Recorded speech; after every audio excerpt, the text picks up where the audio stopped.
Yeah. If you think we're collaborators and we've taken a heel turn and we're working with fascists, why did you choose to get implicated with us all these days? But good news, no longer implicated. Believe it or not, she did not stop there. This is now another show. Watch. So Cenk's line up until this point has been, no, it's at the collegiate level and above. I think once you get to the college level and above, that's when it's bad. So he would be on board with what the NCAA said recently. But you're so dumb. You're so dumb. I don't even know how to explain this to you anymore. Unless, this is the other option, unless you also are a transphobe. You know what I'm saying? Unless you also are kind of a misogynist. Because if you disagree with Francesca or anyone on that. Yeah, he's like, I wasn't a misogynist, but I might be now. Now he's like looking at the misogyny route. He's like, that random redhead, she might have a point about this misogyny. Part of the spectrum, well, you must be a misogynist. You must be collaborating with the fascists. And obviously you must be unintelligent. Now, if I had called her dumb, I wonder what her reaction would have been. My guess is nuclear, but I didn't call her that because we have a disagreement. We have a political disagreement. You don't need to make it personal. Not done yet, one last one. What has it got you? What did it get you? When you go and share a stage with Dr. Phil, what did it get you? Nothing. You know why? Because you look like a bitch. You know what I'm saying? You look like a bitch. That's what it is. Like, that's just what it comes down to. You don't look like a fighter. You don't look smart. You look like a bitch. That's just the reality. I've tried to tell it to you nicely. I've tried to tell it to you cordially. I've tried to tell it to you on your show, on my show, on every show. And so either you A, are a bitch, or B, you actually agree with the right. And I'm starting to think, in fact, I do think it's the latter. Okay, so. What an idiot. Oh my gosh. I can't believe she did that. I am speechless, appalled. Okay, hold on. Again, if I had called her that would have been a different situation, right? But look, guys, also on the policy or the strategy, when you go talk to the right wingers, first we did that, and I mainly did that, and there was a lot of blowback saying, don't ever talk to the right wing, but they won the popular vote. How are we gonna win back the voters if we never talk to them? If we don't win them back, we can't ever win an election. And that doesn't mean the far end of MAGA, it means independents that voted for Trump and maybe some right-wing populists that voted for Trump. But now I've noticed that faction is now saying, well, I mean, of course we should talk to the right, but we should only yell at them or we should only accost them. That seems like a really productive conversation. And now I guarantee you they'll say, no, I don't mean just yell at them, but just like build coalitions. As Francesca said recently, apparently she's changed her mind about being a collaborator, but not with Trump voters. Well, who would it be if it wasn't Trump voters? Those are the folks on the edge of the middle of the spectrum where that we got to bring to our side. We've got to convince them that the populist left is right, not necessarily the populist right, or where we agree, hey, great, let's work together on that. So who are we building coalitions with if it isn't the other side or people who voted in the other direction? And if we talk to them, what are we doing? Only screaming fascists in their face? Or are we having a human conversation? So look, this is not an attitude that I agree with. Again, there are other shows that love what she's saying. And no problem, to each his own, it's a free country. Go and love that and yell and scream and do all the things that you want to do. But do you think that after you do a joint appearance with Dr. Phil or anyone else, that the very next day all of MAGA is going to show up and go, oh, I changed my mind. You're absolutely right. No, this is a gradual process where Americans begin to talk to one another and start to learn about each other and start, oh, that's what you mean. Oh, that's how you perceived it.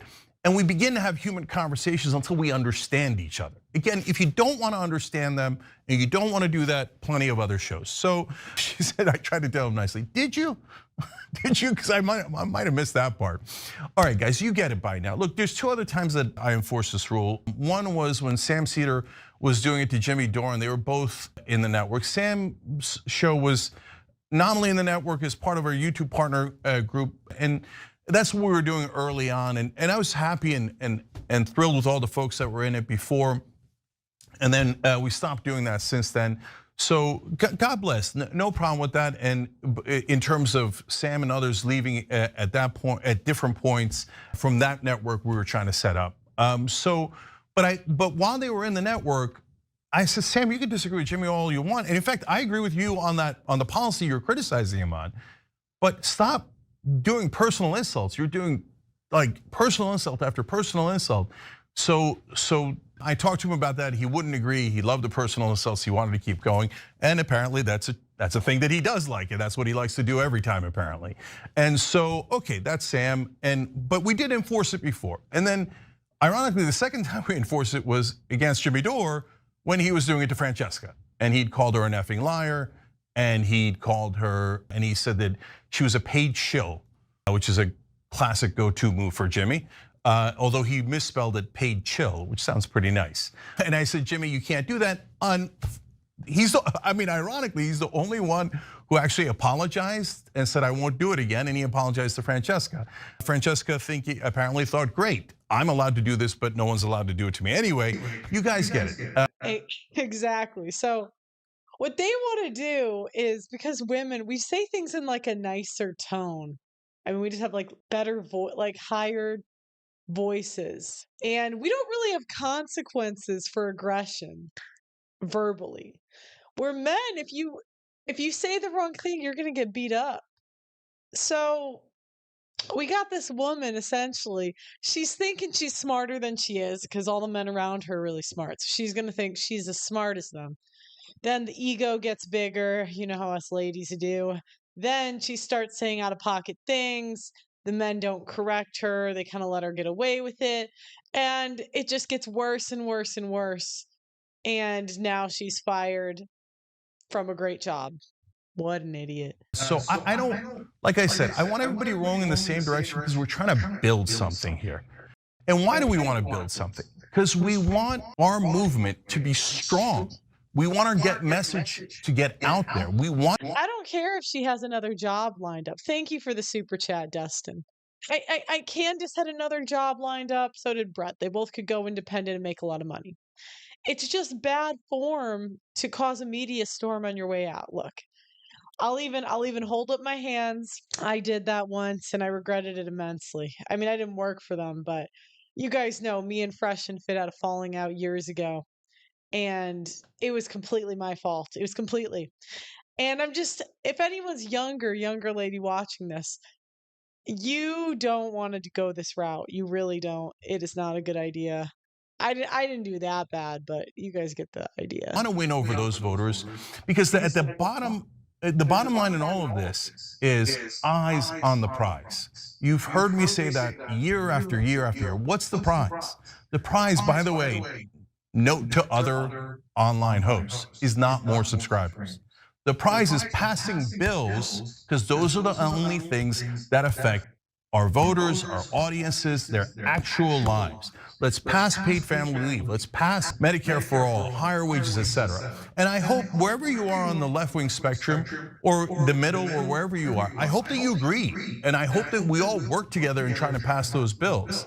So please, eyes on the prize. And so look, I'm going to show you two charts here for hit the like button. Reason. So Media Matters did this chart recently. You guys, some of you might have seen it on air.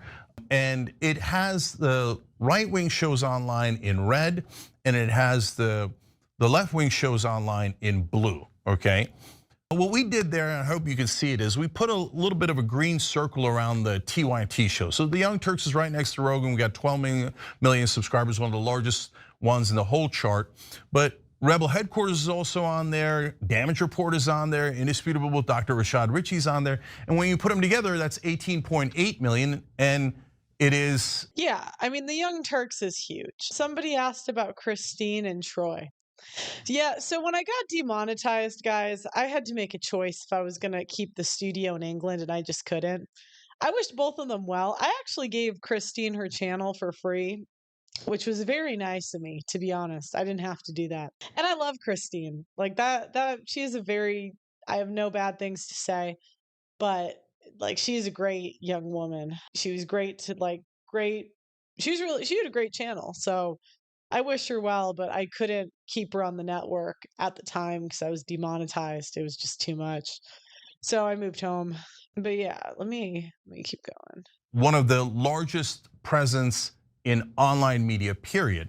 If you include our alumni, people that have been in part of the TYT network in one way or another throughout the years, then we're at 30.1 million subscribers with the way that Media Matters does it. Today, actually, when you include all the platforms that we're on, some of which Media Matters did not count, we have 27. Okay, we get it. The man is famous. So next, I want to bring up the conservative commentators that did the same thing. Now remember, Megyn Kelly, she sued Fox News. And now Brett Cooper is doing this victim narrative. Now, And it worked. I'd like to preface, I do like Brett. I think she's a nice, I mean, I can't say that if I had her fame, she's like 5 years younger than me. If I had her fame when I was 22, would I be perfect with it? No. So, but this victim narrative is really getting old. Okay. This is, she's got to stop with this. This is gonna, I know all the comment section is gonna simp, but this is gonna come really out of touch. Okay, let me mute myself again. Left the Daily Wire that Adult friendships are really hard. when you left your maid of honor, What does this next chapter look like? do you want to say anything to her? What Someone was the said, "Oh no, leave the comment section alone." Don't simp, guys. I'm tired of this simping. She's a normie conservative, but guys, she's still a woman, and we have the same tactics. She's doing woman stuff right now. Not all women, not all women, not all. final straw? I mean, There wasn't almost a- nobody would give that up Yeah. and start from scratch. And that's why I respect you so much. No, So- it was Okay, so now what they're trying to do is place a victim mark on a woman that has made millions of dollars being famous. At least minimum 6 figures, okay? And now what they're trying to lead to is Brett Cooper is somehow a victim because a company made her world famous conservative commentator and rich. And now she has to start over on her own. Dear God, like, oh my God, make it. terrifying. I had, Alex and I had a conversation.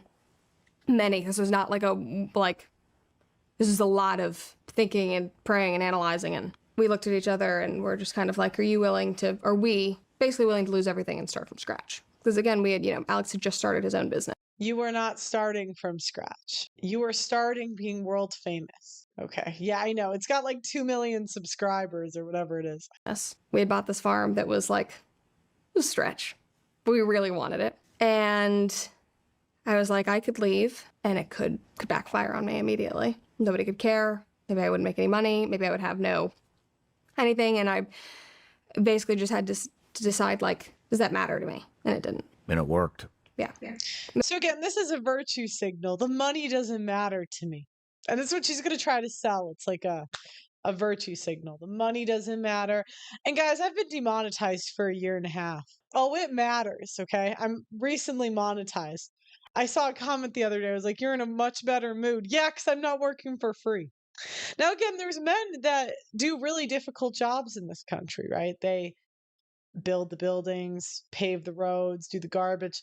Those are the guys starting from scratch, you could say. Yeah, I know. Poor Brett, she's a millionaire. I know. Us ladies, right? Then it wasn't because I was subs. like, yeah. 1 million subs in 1 month when you launched your new show. Yeah. It was very humbling and gratifying. Yeah, she left a sinking ship, okay? The Daily Wire is going down and they're sinking. And now people are jumping ship. That's not this victim arc that they're trying to sell right now. I was like, okay. But it's terrifying. And I literally, like, our conversation was like, Okay, again, I want to preface how this sounds. It's terrifying to talk for a living. There's men that run into fires, okay? There's men that run into fires, burning buildings, and you're terrified to talk. Okay. are we willing? My mom had just decided to move to Nashville. I was like, we were willing to, like, go move back in with her and, like, literally start over. If, like, you're funding our life now, Alex, and I can't help it all, and I'm making no money, like, if all of it went away, and at the end of the day, like, I don't really care about being famous. Like, Okay. Now, again, this is what we say. Do we look at what women say or what they do? She used to be an actress. That's a job where you get famous, right? She was, I think, in a couple movies. Now she's going to be a social media star, right? Yeah. So Comes with what I do, but I would be just as happy if I was telling stories in a different capacity. Again, it's finding the root of what you love to do and then applying it. I don't need this to survive. I don't crave it. now, again, this is the tradition, like, not, it's the fake trad, right? We're going to buy a farm, but I need a reason to be online because women love being on the internet. I love it here, right? This is great. But it's not what they're selling, right? Sorry, Pearl Reed, why is this stream not on the Audacity network? I'm sorry, it normally will be. Tomorrow it'll be back. But today I'm streaming on the road. I just didn't know how to do it. Yeah. Okay. I do it because I love sharing stories with people. I love hopefully making them think differently about the world. I love making people feel like they're not alone in whatever they're going through, whether that's like on. I love making people feel like they're not alone. You could have been a therapist, right? I could think of like 10 jobs that you could have did if that's what you wanted. And by the way, this isn't an insult. This isn't to say I'm different. You want to be famous. It's all right. It's pretty cool. It's pretty fun. There's ups and downs to it, but there are benefits. On my subscription platform where we do our Dear Brett series, and I'm able to talk to people. Like I had a girl last week, talk to me about, she has a grandfather with dementia who is, forgetting who she is and has gotten violent, and is like, how do you go through that? Like, how do you still love somebody and be there, but protect yourself and know that, that isn't the person that you know anymore. I got to talk about my brother, which I don't often get to do. And it's like, I've had so much crap happen in 23 years. It's like, I hope that I can make somebody's life a little better if they haven't experienced this and they're now going through it for the first time. I hope I can make you feel less crazy about the world and feel less alone. But I don't have to have 4 million or 1 million subs to do that. Like that isn't why I. Yeah. So again, it's a virtue signal. So again, she's saying, I'm not here to be famous because people are catching on that that's what she's in it for. Not a bad thing, right? It's just not honest, I'll say. It's not really honest because there's a million jobs that she could do the same thing and not do that. But I mean, let's not virtue signal in the chat. You guys would all take that opportunity. But, come on, that's a lie.